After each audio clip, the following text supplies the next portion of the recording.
آپ نے استعفے دیے تھے، 2 اسمبلیاں توڑ دی، اپنی حکومتیں ختم کر دیں، آپ کو اندازہ تھا یا آپ کی اسیسمنٹ ہوگی کہ نئے الیکشن ہمیں جنرل الیکشن مل جائیں گے؟ الیکشن تو آپ کو نہیں مل رہے، بلکہ یوں لگتا ہے کہ یہ الیکشن جو صوبائی اسمبلیوں کے یہ بھی شاید تاخیر کا شکار ہوں، آگے چلے جائیں۔ تو کیا آپ کو جو بار بار پرویز الہی صاحب بھی نشاندہی کرتے ہیں، آپ کو غلطی کا احساس ہے کہ یہ آپ نے جو فیصلہ کیا اسمبلیاں توڑنے کا، یہ آپ کے فائدے میں نہیں گیا بلکہ آپ کو شاید اس سے نقصان پہنچے؟ تھینک یو ارشاد عارف صاحب، thank you Faisal, thank you for inviting me. میں یہ سمجھتی ہوں کہ ارشاد عارف صاحب بڑی زبردست بات آپ نے کہی کہ اگر ہم نے استعفے دیے تھے تو کیا ہمیں یہ احساس تھا کہ الیکشن نہیں ہوگا۔ دیکھیں پھر اس کا مطلب ہے کہ آپ خود ہی اس بات کا اعتراف کر رہے ہیں کہ جو اس وقت نمائشی وزیر اعلیٰ جو ہیں جو بنائے گئے ہیں، اور اسپیشلی پنجاب کے جو پہلے سے ہی متنازع تھے اور جن کو غیر متنازع ہونا چاہیے تھا، وہ بھی الحمدللہ کسی کے بغل بچے ہی ہیں۔ تو اگر بغل بچوں نے الیکشن نہیں کروانا، انہوں نے انٹرم سیٹ اپ نے الیکشن نہیں کروانا جو کہ ان کی سول رسپانسبلٹی کہ وہ الیکشن میں جائیں، اور اس کے علاوہ انہوں نے ہر وہ کام کرنا ہے جو ان کو قانون اور آئین اجازت نہیں دیتا، تو اس کا مطلب ہے کہ پھر آپ یہ کہنے میں یا میں یہ کہنے میں بجا ہوں کہ واقعی پھر پاکستان میں اس وقت وہ قانون ہے کہ اس وقت کوئی قانون نہیں ہے۔ جہاں تک اس کی بات ہے کہ مریم نواز جو ہے وہ آج پاکستان تشریف لائی ہیں، دیکھیے ارشاد عارف صاحب، مجھے تو یہ سمجھ نہیں آتی ہے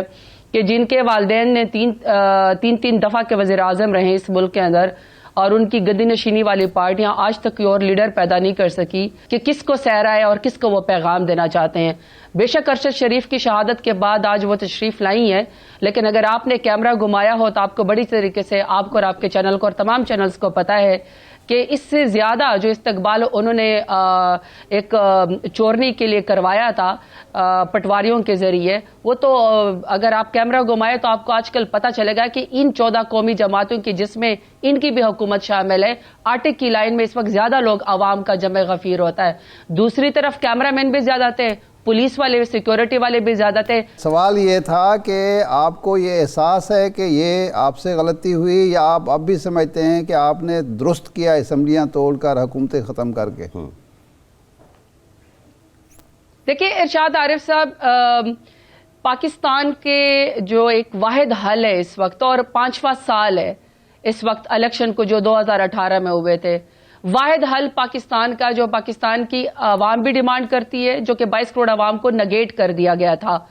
بند دروازوں کے پیچھے یا کار کی ڈگی میں جا کے یا برقع پہن کے چوروں کی طریقے سے ضمیر فروشی کر کے، ایک واحد پاکستان کے 22 کروڑ عوام کی ڈیمانڈ اور پاکستان تحریک انصاف کی کہ پاکستان کو اگر آپ نے ڈیفالٹ سے بچانا ہے، اگر پاکستان کو آپ نے چوروں سے بچانا ہے، اگر پاکستان کے آئین کے مطابق، قانون کے مطابق، روایت کے مطابق، اور 5واں سال ہے، اگر آپ نے پاکستان کے مستقبل کا فیصلہ کرنا ہے تو واحد والے کے جنرل الیکشن ہو، بلٹ کے بجائے یا لوگوں کی برہنہ ویڈیو بنانے کے بجائے، لوگوں کو ایف آئی آر کرانے کے بجائے، لوگوں کے اوپر حملے کرنے کے بجائے، لوگوں کو گولیاں مارنے کے بجائے یا لوگوں کی زبان بھرنے کے بجائے، آپ بیلٹ کے ذریعے عوام کو آپ ایک ووٹ کی طاقت دے جو کہ پاکستان کے آئین کے اندر ہے کہ وہ فیصلہ کر لے کہ پاکستان کے عوام نے کس کو کدھر وزیر اعظم بنانا ہے، اور وہ 5 سال کے لیے ایک پاکستان کے بہتر مستقبل کا فیصلہ کر لے۔ یہ ایک واحد حل ہے۔ اب اس واحد کے حل کے لیے اگر قومی 14 جماعتیں اگر وہ الیکشن سے بھاگ رہی ہیں، سر پہ پیر رکھیں، اور انہوں نے ہر وہ طریقہ کرنا ہے کہ جس طریقے سے جنرل الیکشن میں یا بائی الیکشن میں وہ نہ آ جائے، تو پھر کوئی کیا کر سکتا ہے؟ دیکھیں عوام ہی پاکستان کے اندر یا کسی بھی جمہوری اس کے اندر یہ فیصلہ کر سکتی ہے، عوام کی رائے جو ہے وہ معتبر ہوتی ہے۔ اب اگر عوام کی رائے کو آپ نے نگیٹ کر کے مسلط آپ نے ہمارے سر کے اوپر کرنا ہے اور عوام کو فیصلہ کرنے کا حق نہیں دینا، بات یہ ہے اب سوال یہ ہے، ٹھیک ہے، دیکھیں ایک سیکنڈ، ہم نے تو دی ہے قربانی۔ الزام تو ماضی میں بھی آپ لگاتے رہے لیکن ثابت آپ کرنے میں ناکام رہے، اب یہ جو الزام آپ آصف زرداری پہ لگا رہے ہیں، اس بات کا کیا ثبوت ہے آپ کے پاس؟ یا یہ وہی اسی طرح آپ کی روایت کے مطابق ایک قیاس ہی ہے اور لوگوں کو بس چارج کرنے کا ایک بہانہ ہے آپ کے پاس؟ اچھا فیصل، سب سے پہلی بات تو یہ کہ پاکستان تحریک انصاف کو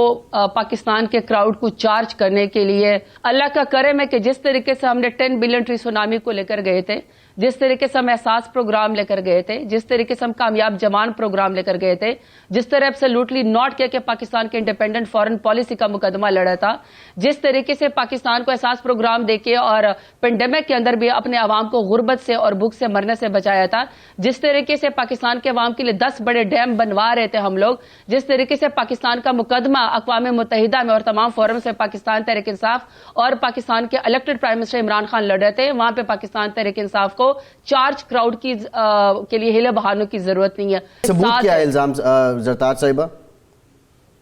अब इसी बात के ऊपर आ रही हूं। तो हमें तो अवाम में हम रहते हैं, अवाम में हम जीते हैं, हम अपनी बीमारी का बहाना बना के या इवन कत्ल के बाद भी के पाकिस्तान तहरीक इंसाफ के कारकुन शहीद हुए, 13 लोगों से ज्यादा लोगों को वहां पे गोलियां लगी और खान साहब के ऊपर वजीराबाद के अंदर हमला हुआ, और अभी भी आपके सामने कि एक JIT जो बनाई गई, फवाद चौधरी को एज ए टेररिस्ट बना के उनके मुंह पे कपड़ा डाल के घसीटा जा रहा है, लेकिन जो सबसे बड़े जो मुल्क इलेक्टेड प्राइम मिनिस्टर थे इमरान खान, उनके ऊपर जो कत्ल की मनसूबाबंदी की गई थी, उनके ऊपर FIR दर्ज, उनकी कहने पर FIR दर्ज नहीं होती। वहां पे हमारे लिए रेड लाइन है। पाकिस्तान के अवाम के लिए इमरान खान की जिंदगी अहम है क्योंकि वो उनके मोतबर लीडर है। क्या इमरान खान के ऊपर असैसिनेशन अटेम्प्ट नहीं हुई? क्या इमरान खान के ऊपर गोलियां नहीं बरसाई गई? क्या इमरान खान की JIT को और असल शवाहिद को और ताकतवर लोगों को जो है वो इम्यूनिटी देने की या असल शवाहिद को छुपाने की कोशिश नहीं की गई है? क्या पाकिस्तान के कानून का मजाक नहीं बनाया गया? वहां पे अरशद शरीफ कहता दुनिया से चला गया है कि मुझे खतरा है। सुप्रीम कोर्ट को भी लिखा, मीडिया के सामने भी उसने कहा, उस शख्स ने लिखा, वीडियो डॉक्यूमेंट्री बनाई कि मुझे कत्ल कर दिया जाएगा, कत्ल हो गया, दुनिया से चला गया, किसी के कानों पे जू तक नहीं लगे। खान साहब कहते कहा गया कि मेरे ऊपर असैसिनेशन अटेम्प्ट होगी, तो क्या वजीराबाद में असैसिनेशन अटेम्प्ट नहीं हुई? अभी राना सनाउल्लाह कहता है, एक को तो स्टेट का प्रोटोकॉल आज दिया गया लाहौर, लेकिन खान साहब की सिक्योरिटी हटा दी गई। और राना सनाउल्लाह क्या कहता है? बात ये है, देखिए राना सनाउल्लाह क्या कहता है? देखिए, हम कह रहे हैं कि लिंक क्या है, आसिफ जरदारी का इससे लिंक क्या बनता है जो आप इतना संगीन इल्जाम आयद कर रही हैं? बिल्कुल है, क्या लिंक है, क्या यही उसका सबूत क्या है? सामने कहने वाली हूँ, सुन लेना, मैं यही आपको कहने वाली हूँ। खान साहब की जिंदगी का मामला है, खान साहब को कत्ल करने की कोशिश की जा रही है क्योंकि ये तो तय है, जो हालात 10 महीने से पाकिस्तान के अंदर, ये तो तय है कि इमरान खान का मुकाबला सियासत के बजाय कत्लो गारत से, धमकी से, असैसिनेशन अटेम्प्ट से और जुल्म और बर्बरियत से इमरान खान का मुकाबला करना है, स्टेट की ताकत से करना है, उनकी आवाज दबानी है। इमरान खान का सियासत में मुकाबला नहीं करना। इमरान खान तो सिर्फ एक आईनी रिक्वायरमेंट आपसे एक ही सवाल कर रहा है कि 22 करोड़ आवाम को हक दिया जाए कि मुल्क के अंदर जनरल इलेक्शन हो। वहां पे बिल्कुल है, वहां बिल्कुल जो इमरान खान ने इल्जामात, क्या इल्जामात, तो सच आपके सामने है कि इमरान खान की जिंदगी को खतरा है। इमरान खान को आपका वजीर दाखिला कहता है, जो कि इंटीरियर मिनिस्टर है, वो कहता है कि इमरान खान की जिंदगी को खतरा है। अब एक शख्स को पता है कि मेरे शरीर दुश्मन कौन है, जो कहते हैं कि ये फितना इसको दुनिया से या पाकिस्तान से हटाया जाए, इसका सियासत में दरवाजा बंद कर दिया जाए। जब तक ये होगा तो फिर ये चोर डाकू नहीं जीत सकेंगे। वहां पे खान साहब बार बार कह रहे हैं कि मुझे सिक्योरिटी थ्रेट है, और सिक्योरिटी थ्रेट है, उनके ऊपर ऑलरेडी एक असैसिनेशन अटेम्प्ट हो चुकी है। तो बजाय इसके कि इस बात को इन्वेस्टिगेट किया जाए, बजाय इसके कि JIT में जो उन्होंने नाम लिए हैं उनको सलाखों के पीछे किया जाए, बजाय इसके ऊपर सवाल किया जा रहा है कि हाँ, खान साहब किसके ऊपर इल्जामात लगा रहे हैं। खान साहब एक सीरियस थ्रेट, एक सीनिकल सर बता रहे हैं कि मेरी जिंदगी को खतरा है, तो बजाय इसके कि इसके ऊपर क्वेश्चन किया जाए, इन्वेस्टिगेट किया जाए खान साहब के असैसिनेशन अटेम्प्ट को, सवाल ये हो रहा है कि खान साहब क्यों इल्जाम लगा रहे हैं, क्यों नहीं लगा रहे? हम ये सवाल नहीं कर रहे जरदाद साहिबा, सवाल तो हमने करना है, सवाल तो हमने करना है, वो खान साहब हो या जरदारी साहब हो, लेकिन हम ये कह रहे हैं आपकी जमात का एक ट्रैक रिकॉर्ड रहा है, आप बहुत से इल्जामात लगाते हैं, फिर उसके बाद वो कयास की हद तक रहता है, उसका कोई सबूत सामने नहीं आता, और फिर एक नई बात आ जाती है, और फिर ये आपके पास